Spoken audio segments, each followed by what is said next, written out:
50 करोड़ का माल तुमने बीच में रख दिया, एक आधा ताला लगा भी दिया तो क्या फर्क पड़ता है? तुमने ऐसी जगह रख दिया जहां कोई रात में आता भी नहीं है। बैंकों में देखो पैसा पड़ा होता है ना, बाहर सेफ्टी गार्ड सिक्योरिटी गार्ड बंदूक लेके खड़ा है। कितना पैसा होगा बैंक में? छोटा सा भी बैंक देख लो जहां सिक्योरिटी गार्ड खड़ा, एटीएम के बाहर खड़ा हुआ है, कितना होगा? 2 लाख, 5 लाख, 10 लाख। और एक मंदिर में 50 करोड़ की मूर्ति और एक ही बंदा से सिक्योरिटी गार्ड नहीं लगा रखा। उस वक्त की बात कर रहा हूं। 17 बार लूट लिया गया एक ही मंदिर को, हमारी मूर्खता के कारण। अगर वही मंदिर जो लूटे गए थे ना लूटे जाते, वो खजाना हमारे राजाओं के पास होता। राजाओं की मूर्खता थी ये सब। राजाओं को बेवकूफ बना बना के बड़े बड़े मंदिर बना लिया। तो मंदिर बनाओ यार, कौन मना कर रहा है?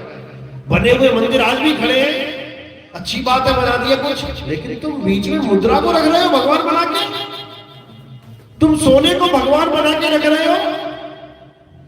तुम देश का खजाना तुम भगवान के नाम पे तुम खुले में रख दे रहे हो, तो तरक्की कैसे होगी?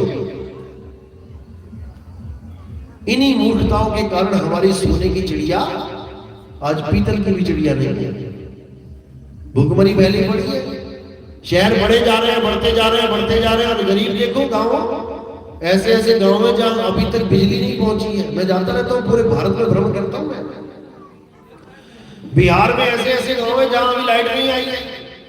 यूपी में ऐसे ऐसे गांव है जहां खंबा तो लग गया है, अभी तक तार ही नहीं लगी है। ऐसे ऐसे गांव है। तमिलनाडु में इतनी गरीबी है, बेंगलोर में आसपास गांव में इतनी गरीबी है, क्योंकि जो चीजें हमारी भलाई में लगनी चाहिए थी वो हम लुटवा बैठे हैं। करे तो करे क्या? अब यूएनओ से कर्जा मांगते हैं। तुम्हें पता है कि इस देश में कितना कर्जा है? एक एक आदमी पे कितना कर्जा है तुम्हें ये भी नहीं पता। हर बच्चा जो पैदा होता है भारत में वो कम से कम 50,000 का कर्जदार है। ये देश गुलाम है हमारा। तुम्हें लग रहा है आजाद हो गया है? अगर ये आजाद हो गया होता तो क्या तुम्हें पकड़ पकड़ के टीके लगवाए जा रहे होते? तुम्हारा बस में जाना बंद करवा दिया जाता, तुम्हारा ट्रेनों में जाना बंद करवा दिया जाता कि जब तक सर्टिफिकेट नहीं दिखाओगे बॉर्डर पार नहीं कर पाओगे, यूपी से एमपी नहीं जा पाओगे। गुलाम हो तुम, गुलाम। जब अभी 2020 में सारा तांडव मचा था, कौन कौन तो घर से बाहर निकल रहा था? निकल रहे थे क्या? जैसे निकल रहे थे फिर क्या हो रहा था? मार मार के सुला दिया जा रहा था तुम्हें। बताओ कहां से तुम आजाद हो? तुम्हारी गलत फहमी है कि तुम आजाद हो। तुम केवल इंटरनेट पे इतना देख लो कि हमारे देश पर यूएनओ का कितना कर्जा है, विश्व बैंक का कितना कर्जा है, और डिवाइड कर लेना भारत की जनसंख्या से, तुम्हारे होश उड़ जाएंगे। अगर तुम्हारे पिताजी ने 10 लाख कर्जा ले लिया है तो उसके बच्चे भी कर्जदार हैं, उसके पोते भी कर्जदार हैं। जब डंडा चलेगा ना तो सबको भुगतान करना पड़ेगा। इसी प्रकार इस गलत फहमी से निकल जाना कि तुम आजाद हो। एक एक आदमी कर्जदार है। और किसका कर्जदार है पता है? जो पूरी दुनिया को चला रहा है। अब पूरी दुनिया को मतलब ये मत समझना सूरज चांद सितारे चला रहा है। जो पूरी दुनिया यानी कि हमारी दुनिया, भारत देश के साथ जितने देश खड़े हैं, 203-4 देश हैं, सारे देशों की इकोनॉमी को जो चला रहा है वही इस दुनिया का मालिक बना बैठा है। तुम्हें तो ये भी नहीं पता कि तुम्हारे साथ क्या क्या खिलवाड़ हो चुका है। तुम्हारी गाय माता, जिसको तुम गाय माता कहते थे, जो तुम कहते थे कि हम पंचामृत का भोग करते हैं, कहां गया वो पंचामृत? तुम्हें तो ये भी नहीं पता लगा कब तुम्हारी देसी गाय को अंग्रेजी बना दिया गया और देसी गाय को दर दर की ठोकरे खाने के लिए निकाल दिया गया। तुम्ही से, तुम्हारे द्वारा। क्या डाल के दिमाग में? दूध कम देती है, दूध कम देती है, क्या करें? छोड़ दो इसको। और क्या ले आए? 20 लीटर, 30 लीटर, 40 लीटर देने वाली दूध, उसको लेके आए। तुम्हें यह भी नहीं पता वो दूध किसी काम का ही नहीं है, वो जहर के बराबर है। और देसी गाय का दूध अमृत के समान है। जिसको तुम गाय मान के बैठे हो वो गाय की नस्ल ही नहीं है। अंग्रेजी गाय गाय की नस्ल ही नहीं है। केवल देसी गाय गाय की नस्ल है। हम कहने को लिख रहे हैं केवल COW काओ, वो काओ है ही नहीं। वो हमें बकरी की प्रजाति पकड़ा दी गई है, लेकिन हमें समझ में नहीं आ रहा। तुम्हारे घर से जो मेन चीजें थी वो गायब करवा दी गई। जब तुम दाल में नमक डालते थे, अचार में नमक डालते थे, कौन सा डालते थे? पुरानी बातें याद करो जरा, आजादी के पास, आजादी से पहले तुम्हें सेंधा नमक खिलाते थे तुम्हारे बुजुर्ग। नमक की मोटी मोटी डलियां लेके आते थे, खूब कूटते थे उसको। नहीं कूटते थे? बताओ जितने बुजुर्ग बैठे हैं याद करो वो दिन। वो अमृत था, उसको खाने से बीपी नहीं होता। उसको खाने से हमारा शरीर टॉक्सिन्स बाहर निकालता है, गंदगी निकलती है उससे बाहर। और हमें क्या पकड़ा दिया गया? समुद्री नमक। और घर घर में पहुंच जाए इसलिए क्या किया गया? टीवी चलते थे शुरू में, जब रामायण वाली बात चलती थी टीवी में, तब एक औरत आती थी, टीवी में दिखाई देती थी, शायद देखा होगा आपने। आयोडीन की कमी से इंसान को घेंगा हो जाता है। और वो घेंगा वाली औरत आपने देखी होगी, उसका गला ये मोटा सा दिखाता है। किसने देखा है? पुरानी बातें हैं टीवी की। देखा किसी ने वो ऐड? एक ऐड आती थी, आयोडीन की नमक से, आयोडीन की कमी से इंसान को घेंगा हो जाता है। और घेंगा केवल एक औरत को हुआ है, उसी औरत को दिखा दिखा के तुम्हारे दिमाग को कन्वर्ट कर दिया कि सेंधा नमक छोड़। और क्या था? समुद्री नमक। उसमें आयोडीन डाल के देंगे तुम्हें। अरे मूर्खों, आयोडीन की कमी है या नमक की कमी है? आयोडीन की कमी है। तुम हमें ऐसे पौधे बता दो जिसमें आयोडीन मिल जाता है, हम उसको खा लेंगे। हमारा नमक बदलने की क्या जरूरत है? तुम्हें पता भी है क्यों बदला गया? किसी को कुछ पता ही नहीं है, बस खाते जा रहे हैं, खाते जा रहे हैं। जब अंग्रेजों को पता लगा कि अब क्रांतिकारियों ने हमारी नाक में दम कर दिया है, अब इस देश को आजाद करना पड़ेगा, तो क्या किया जाए? इनको ऐसी ऐसी बीमारियां लगा दी जाए कि ये जीवन भर दवाइयां खाते रहे। और वो दवाइयों का मुनाफा कहां जाए? अंग्रेजों के पास। ये सब पेटेंट है दवाइयां जो तुम खा रहे हो। मुझे बीपी हो गया, अब क्या कर रहे हो? रोज गोली खा रहे हो, रोज गोली खा रहे हो, जबकि तुम्हें यही नहीं पता बीपी हो नहीं गया, बीपी तुम्हें करवा दिया गया है। कैसे? सेंधा नमक छुड़वा के और समुद्री नमक खिला के। जिस घर में समुद्री नमक खाया जा रहा है वो ज्यादा से ज्यादा 30 साल 35 साल 100% बच्चे को, जवान को बीपी की प्रॉब्लम हो जाएगी, क्योंकि तुम्हें रोज 2-2 चुटकी 3-3 चुटकी वो दवाई पीस के दी जा रही है जिससे बीपी बढ़ता है। और जब तुम बीपी बढ़ जाएगा, तुम्हारा डॉक्टर के पास जाओगे तो डॉक्टर क्या कहेगा? नमक छोड़ना पड़ेगा। अरे भाई तू पहले बता देगा नमक छोड़ना पड़ेगा। जब मैं बचपन में तेरे पास आता था, छोटे छोटे बच्चों को दवाई देता था डॉक्टर, तब क्यों नहीं बोला कि बेटा घर में से समुद्री नमक को हटा दो और सीधा नमक ले आओ ताकि तुम्हें कभी बीपी का रोग हो ही ना? क्यों नहीं दे रहे ज्ञान? जब बीपी हो गया अब ज्ञानी बने पड़े नमक छोड़ दो भाई। कैसे छोड़ दूं? मैंने खाना छोड़ दिया मान लिया, मैंने घर में लाना छोड़ दिया मान लिया। अब जितनी बार भी मैं नमकीन खाऊंगा, जो मेरे कोई रिश्तेदार आ गए, मेरे दोस्त आ गए, मैं नमकीन खाऊंगा तो उस नमकीन में क्या है? सेंधा नमक डाल के कोई नमकीन बनाता है कोई कंपनी। मेरे घर को छोड़ के हर जगह नमक फैला दिया है, कैसे बचूंगा?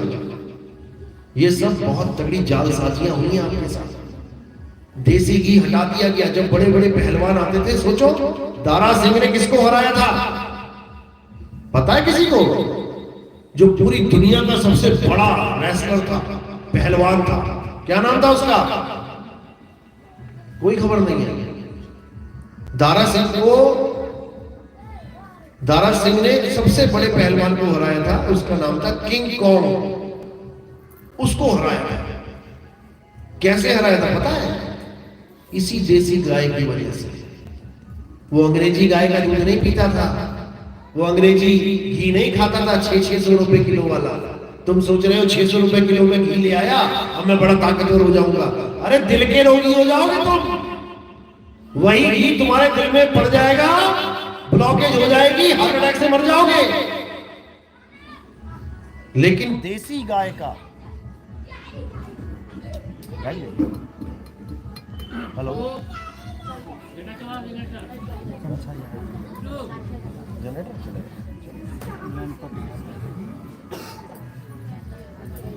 अतुल अतुल बाबू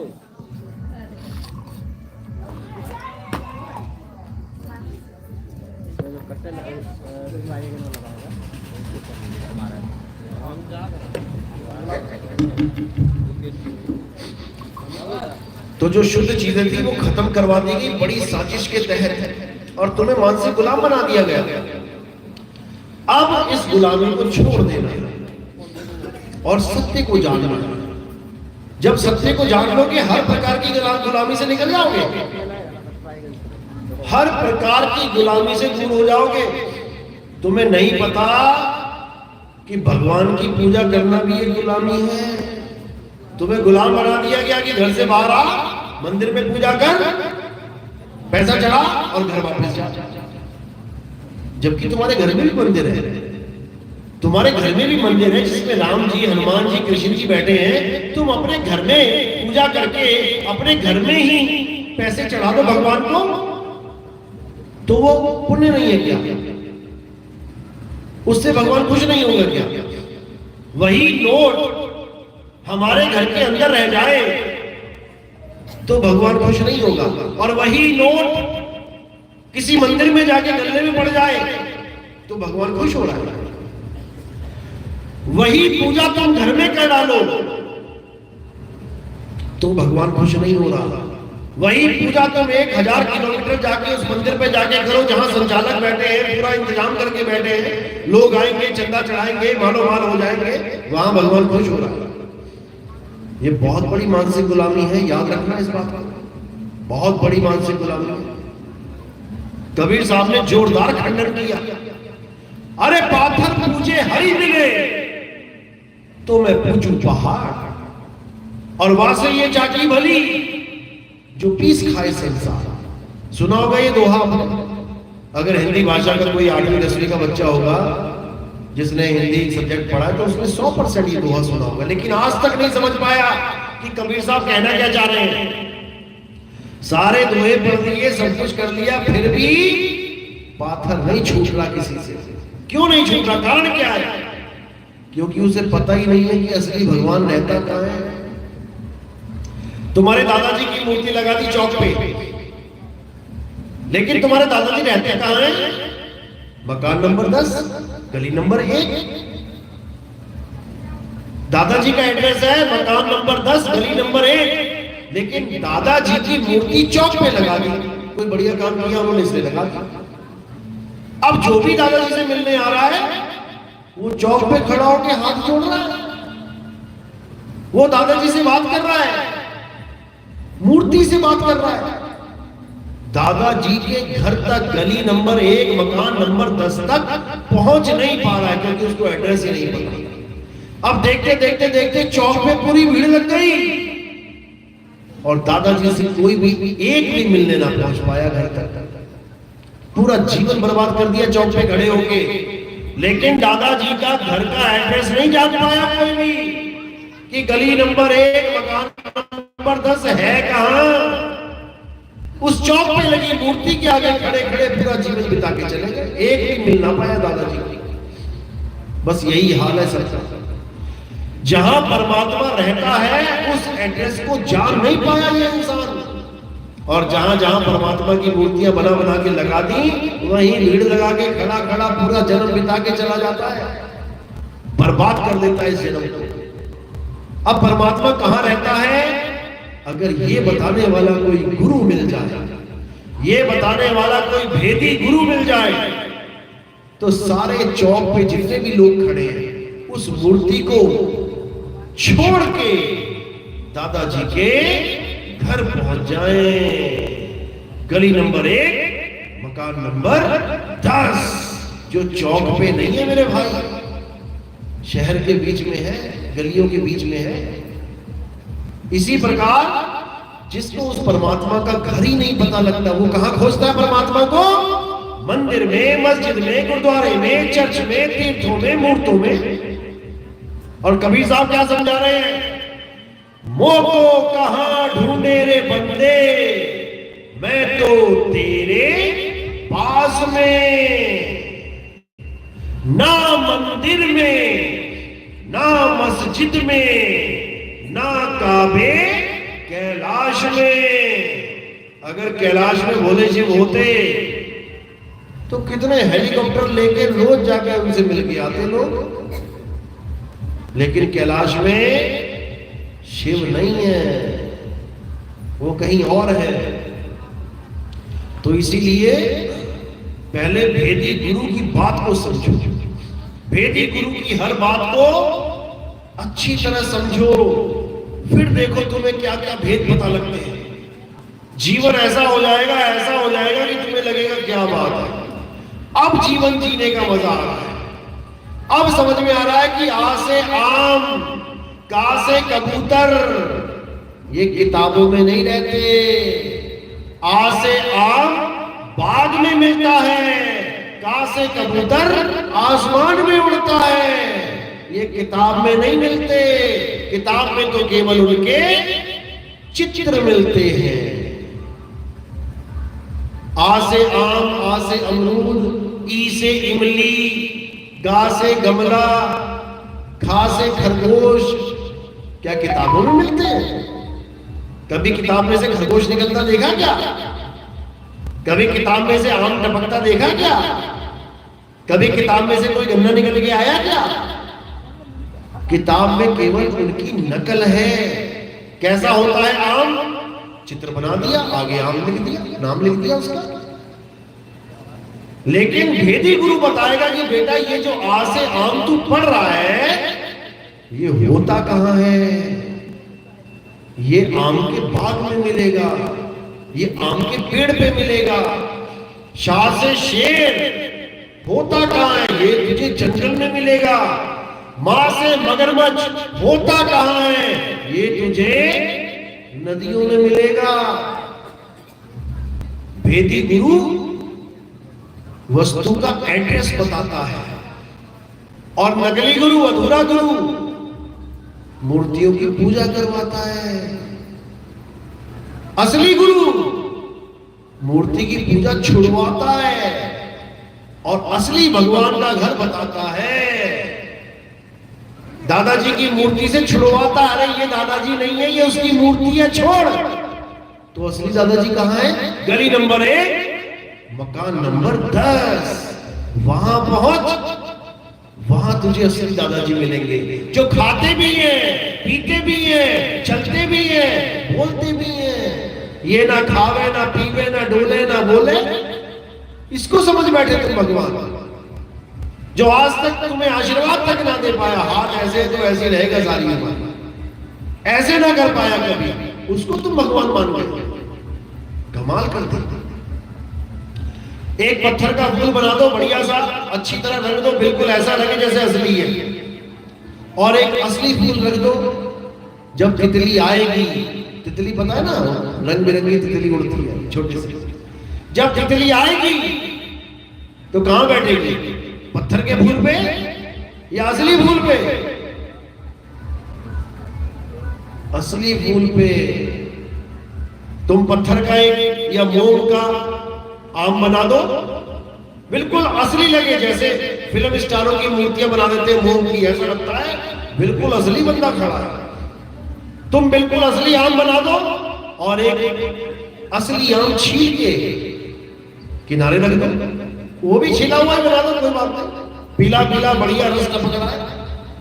अब जब मक्खी आएगी, अब मक्खी देखो कितनी सी है मक्खी, इतनी सी, और मक्खी का सर कितना है, और छोटा इतना सा।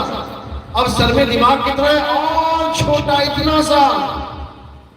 वो दिमाग भी काम कर रहा है कि ये नकली है और ये असली है। और तुम्हारा सर देखना कितना बड़ा है, तुम्हारा सर इतना बड़ा है, उस सर में दिमाग इतना बड़ा है, उसमें हजारों मक्खियों जितना साइज है। तब भी तुम एक बार भी नहीं सोच पा रहे हो कि मैं जहां बैठ रहा हूं जाकर वो नकली है, वो पत्थर का भगवान है। असली कहां है, असली कहां है? मैं जो किताबों में पढ़ रहा हूं, आ से अनार वो नकली है, शाह से शेर वो नकली है, घा से घड़ियाल नकली। असली कहां है?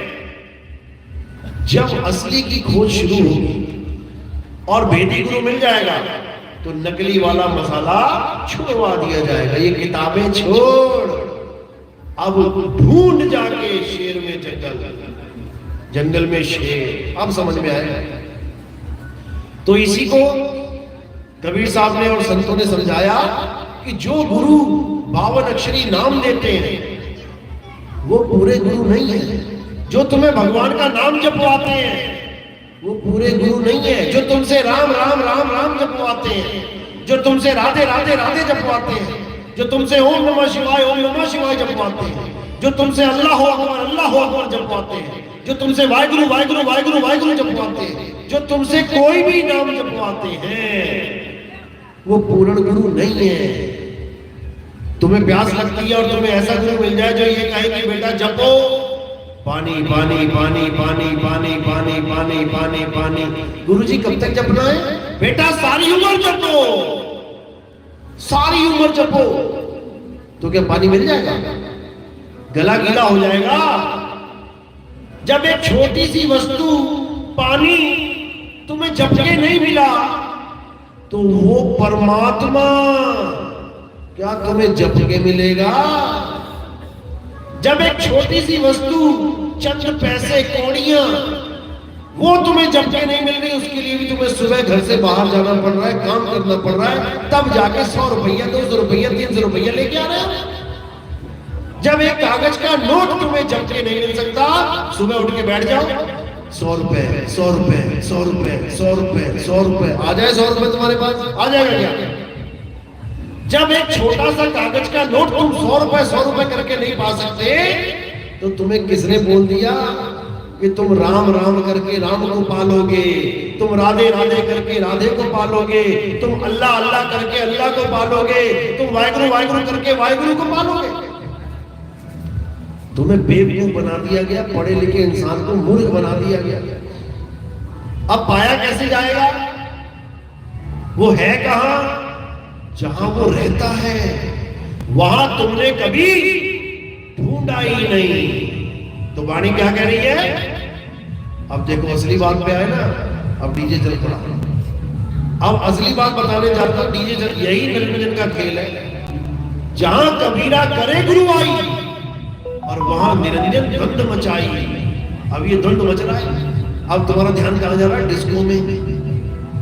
अब जो असली बात बताने जा रहा हूं, पूरा सत्संग का सार, वहां से मन क्या कह रहा है? अरे इनको असली बात पता लग गई तो मेरा खेल खत्म।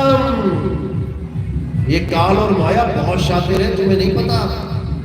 अब देखो पूरा डीजे लगा दिया ताकि कोई भी किसी का भी